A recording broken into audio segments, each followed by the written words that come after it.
मुझे बड़ी खुशी है कि 29 जुलाई को श्रीमती रीता गांगुली का 80वां जन्मदिन है।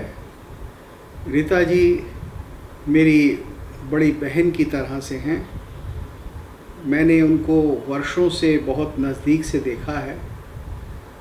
वह राष्ट्रीय नाट्य विद्यालय में जब पढ़ाती थी तब मैं भी कई वर्षों तक एक विजिटिंग लेक्चरर के रूप में वहाँ जाता था, नाट्यशास्त्र इत्यादि पढ़ाने के लिए।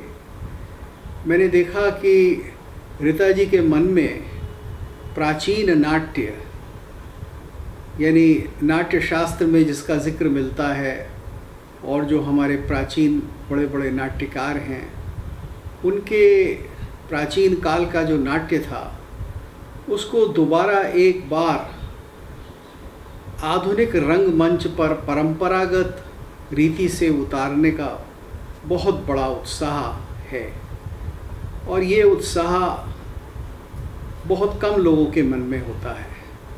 आधुनिक भारत में बहुत कम लोगों में ये लगन है कि हमारे प्राचीन नाट्य की परंपरा एक बार दोबारा सजीव हो उठे और वो हमारे आधुनिक भारत का एक सूचक चिन्ह बने, एक हमारी कल्चरल आइडेंटिटी बने। So I have always admired Rita ji for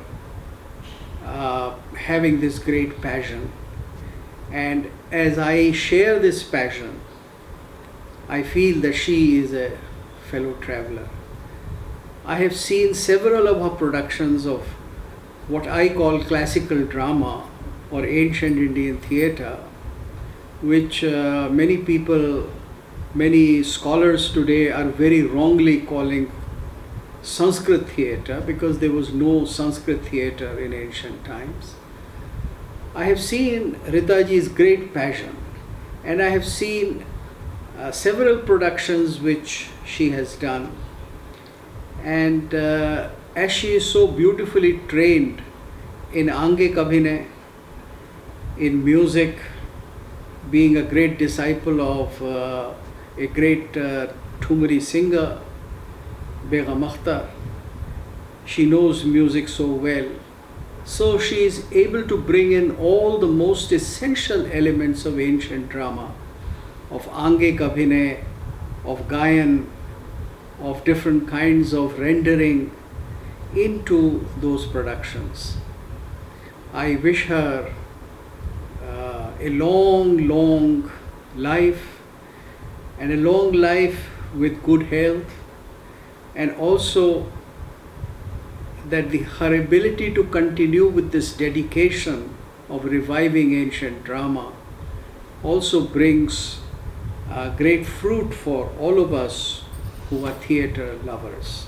So once again, my pranams to her and my best wishes.